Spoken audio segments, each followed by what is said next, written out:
ಮಹಾರಾಜರಾಗಿರ್ತಾರೆ, ಸಿದ್ಧಲಿಂಗ ಮಹಾರಾಜರು ಕುಂತಿರ್ತಾರೆ. ಹೋಗಿ ಗುರುಗಳಿಗೆ ಪಾದ ಹಿಡಿದು ನಮಸ್ಕಾರ ಮಾಡಿ, ಯಪ್ಪ ಗುರುದೇವ, ಇಷ್ಟು ದಿವಸ ಒಂದಿಷ್ಟು ಸಂಸಾರದ ಭವಬಂಧನದೊಳಗೆ ಬಿದ್ದಿದ್ದಪ್ಪ ಈ ಜೀವ. ಈ ದೇಹಕ್ಕೆ ಮಾತ್ರ ಎಲ್ಲಪ್ಪ ಅಂತ ಕರೀತಾರೆ, ಆದ್ರೆ ಈ ದೇಹಕ್ಕ ಎಲ್ಲಪ್ಪನ ಹೋಗಿಸಿ ಒಂದಿಷ್ಟು ದೀಕ್ಷೆ ಕೊಟ್ಟು ಮೋಕ್ಷದ ಹಾದಿ ಕರುಣಿಸಪ್ಪ ಅಂತ ತಿಳ್ಕೊಂಡ್ರ. ಆಗ ಸಿದ್ಧಲಿಂಗ ಮಹಾರಾಜರಂತ, ನೋಡಿಲ್ಲಪ್ಪ, ನಿನ್ನಕ್ಕೆ ದೀಕ್ಷೆ ಕೇಳಕ್ಕ ಬಹಳ ಮಂದಿ ಬಂದಾರ ಮಠದೊಳಗ, 100 ಶಿಷ್ಯರ ದೀಕ್ಷೆ ಕೊಡ್ಬೇಕಾಗಿತ್ತು ಅಂದ್ರೆ ಹಂಗ ಕೊಡಕ್ ಸಾಧ್ಯ ಇಲ್ಲ, ಒಂದಿಷ್ಟು ಮಠದ ಸೇವಾ ಮಾಡುವ, ಮುಂದೆ ನಿನಗೆ ದೀಕ್ಷೆ ಕೊಡ್ತೀನಿ ಅಂದ್ರು. ಮಠದ ಸೇವಾ ಪ್ರಾರಂಭ ಮಾಡಿದ. 1 ವರ್ಷ 2 ವರ್ಷ ಮಠಕ್ಕೋಸ್ಕರ ಎಷ್ಟು ಸೇವಾ ಮಾಡಿದ ಅಂದ್ರೆ ಕಲ್ಲು ಹೊತ್ತ, ಮಣ್ಣು ಹೊತ್ತ, ಮಠ ಕಟ್ಟಿದ. ಗುರುಗಳು ಏನ್ ಹೇಳ್ತಾರ, ಗುರುವಿನ ಸೇವಾ ಚಾಚು ತಪ್ಪಲ ಕಟ್ಟು ನಿಟ್ಟಾಗಿ ಗುರುವಿನ ಸೇವಾ ಮಾಡಿದ. ಹೀಗೆ ಸೇವಾ ಮಾಡ್ತಾ ಮಾಡ್ತಾ ಮಾಡ್ತಾ ಎಲ್ಲಪ್ಪ ಒಂದಲ್ಲ ಎರಡಲ್ಲ 12 ವರ್ಷ ಕಮರಿ ಮಠದೊಳಗೆ ಸೇವಾ ಮಾಡ್ತಾನೆ. 12 ವರ್ಷ ಸೇವಾ ಮಾಡಿದ. ಒಂದು ದಿವಸ ಸಿದ್ಧಲಿಂಗ ಮಹಾರಾಜರು ಅಂತಾರ, ನೋಡ್ರಪ್ಪ, ಯಾರ್ಯಾರು ನನ್ನ ಮಠದೊಳಗ ದೀಕ್ಷೆ ಪಡ್ಕೋಬೇಕಂತ ಬಂದಿರಲ್ಲ, ಅವ್ರು ಎಲ್ಲರಿಗೂ ಕೂಡ ಕೊನೆಯ ಪರೀಕ್ಷೆ, ಗುರುವಿನ ಕೊನೆಯ ಪರೀಕ್ಷೆ. ನಾಳೆ ಏನ್ ಮಾಡ್ರಿ, ಎಲ್ಲರೂ ಕೂಡ ಮುಂಜಾನೆ ನಿಮ್ಮ ಒಂದು ಪರೀಕ್ಷೆ. ಏನ್ರಪ್ಪ ಗುರುಗಳ ಪರೀಕ್ಷೆ? ಮಠದ ಅಂಗಳೊಳಗ ತೆಗ್ಗು ತೆಗಿತೈತಿ, ಆ ತೆಗ್ಗಿನೊಳಗ ಕುಂತಿರ್ಬೇಕು, ಮ್ಯಾಗ ಮಣ್ಣು ಮುಗಿಸ್ತಾರ. 3 ದಿವಸ ಆದ್ಮ್ಯಾಗ ಯಾರ ಹೇಳ್ತಾರ ಅವರಿಗೆ ದೀಕ್ಷೆ ಅಂತ ಗುರುಗಳು. ಶಿಷ್ಯರೆಲ್ಲ ಕೇಳಿಸ್ಕೊಂಡ್ರು. ರಾತ್ರಿ ಕೆಲವು ಮಂದಿ ಶಿಷ್ಯರು ಇರ್ತಾರಲ್ಲ, ಡಾಂಬಾಚಾರ ಮಾಡ್ತಕ್ಕಂಥ ಶಿಷ್ಯರು ತಾವ ಮಾತಾಡಕತ್ತರು. ಅದು ಮುಂಚೆನೆ ಗುರುಗಳು ಏನ್ ಹಾಕ್ತಾರ, ತೆಗ್ದು ತೆಗಿತಾರಂತ, ನೆಲದ ಮುಗಿಸ್ತಾರಂತ, ಮ್ಯಾಗ ಮಣ್ಣು ಹಾಕ್ತಾರಂತ. 2 ಹಾಸಿಗೆ ಹೊಚ್ಕೊಂಡ್ರ ಉಸುರು ಕಡ್ತೈತಿ, ಉಸುರು ನಿಂತು ಹೋದಂಗಾಗತ್ತ. ಇನ್ನು ಮಣ್ಣು ಮುಚ್ಚಿದ್ರೆ ನಾವೇನು ಉಳಿಯಾಗಲ್ಲ. ಈ ಗುರುನು ಬೇಡ, ದೀಕ್ಷೆನೂ ಬೇಡ ನಮಗೆ ಏನು ಅಂತ ರಾತ್ರಿ ಮಠದ ಕಂಪೌಂಡ್ ಹಾಕಿ ಓಡೋಗ್ಬಿಟ್ಟಿರ್ತಾರೆ ಎಲ್ಲ ಶಿಷ್ಯರು.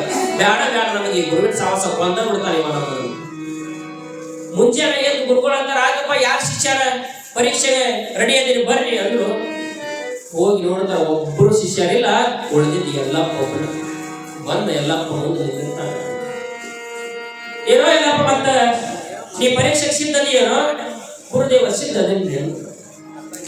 ಜನ ಅಂತಾರ, ಮಠದ ಭಕ್ತರೆಲ್ಲ, ಯಪ್ಪ ಗುರುಗಳ 100 ಮಂದಿ ಶಿಷ್ಯರಿದ್ರು, ಎಲ್ಲಾರು ಹುಡುಗ್ಯಾರ, ಉಳಿದಿದ್ದೀವಿ ಒಬ್ಬ ನಿಮ್ಮ ಸೇವಾದ ಮರಿ ಒಬ್ಬರ ಇರ್ತಾನ, ಇವನು ಮನ್ನಾಗ ಮುಚ್ಚಿ ಏನ್ ಮಾಡ್ತೀರಿ, ಬ್ಯಾಡ ಬಿಡ್ರಿ ಅಂದ್ರು. ಆದ್ರೆ ಸಿದ್ಧಲಿಂಗ ಮಹಾರಾಜ ಹೇಳಿಲ್ಲ. ಪರೀಕ್ಷೆ ಅಂದ್ರೆ ಪರೀಕ್ಷೆ, ಎಷ್ಟು ಮಂದಿ 100 ಒಬ್ಬನಾಗ ಅಂದ್ರು ಅದು ಪರೀಕ್ಷೆನ ನಡೀಲಿ ಅಂದ್ರು.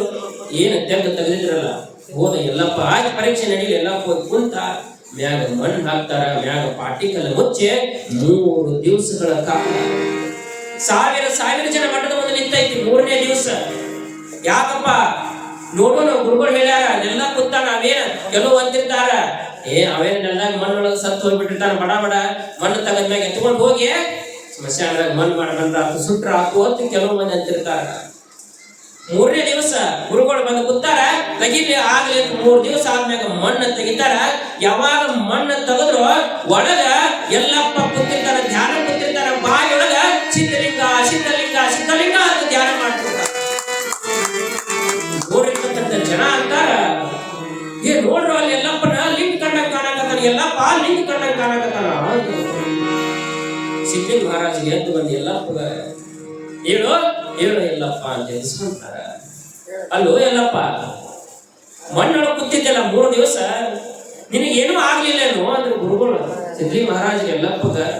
ಆಗ ಎಲ್ಲಪ್ಪ ಅಂತಾನ, ಯಪ್ಪ ಗುರುನಾಥ, ನನಗೇನ್ ಆಗ್ಬೇಕ್ರಿ, ನಾನು ಕುಂತಿದ್ದಷ್ಟನಪ್ಪ, ನನಗ ಕುಂತಿದ್ದಷ್ಟ ಗೊತ್ತೈತಿ.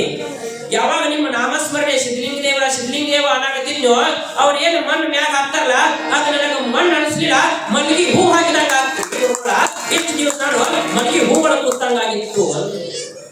ಹೌದು ಬಿಡು ಎಲ್ಲಪ್ಪ ಶಿಷ್ಯ, ಅಂದ್ರೆ ನೀ ನೋಡಪ್ಪ, ಜನ ಎಲ್ಲ ಅಂತಾರ ನೀ ಲಿಂಗ ಕಂಡಂಗ್ ಕಾಣಕತ್ತಿ ಅಂತ, ಲಿಂಗ ಕಂಡಂಗ್ ಕಾಣಕತ್ತಿ ಅನ್ನಕತ್ತಿದ್ರು. ಅದಕ್ಕೆ ಇವತ್ತಿನಿಂದ ಗುರುವಿನ ಪರೀಕ್ಷೆ ಒಳಗೆ ಪಾಸ್ ಆಗಿದ್ದಾನೆ, ನಿನಗೆ ದೀಕ್ಷೆಯನ್ನು ಕೊಡ್ತೀನಿ. ಈ ಜಗತ್ತಿನಾದ್ಯಂತ ಇನ್ನು ಮುಂದೆ ನೀ ಎಲ್ಲಪ್ಪ ಅಲ್ಲ, ಎಲ್ಲ ಲಿಂಗನಾಗಿ ಬೆರೆಯಪ್ಪ, ಎಲ್ಲ ಲಿಂಗ ಮಹಾರಾಜನಾಗು ಅಂದ್ರು. ಅವತ್ತ ಸಿದ್ಧಲಿಂಗ ಮಹಾರಾಜರ ದೀಕ್ಷೆಯನ್ನು ಪಡೆದಿರ್ತಕ್ಕಂಥ ಎಲ್ಲಪ್ಪ ಎಲ್ಲ ಲಿಂಗನಾಗಿ ಈ ನಾಡಿನೊಳಗ 365 ಮಠಗಳನ್ನ ಕಟ್ಟಿ ಮೆರೆದಿರ್ತಕ್ಕಂಥ ಎಲ್ಲಾ ಲಿಂಗ ಮಹಾರಾಜರು.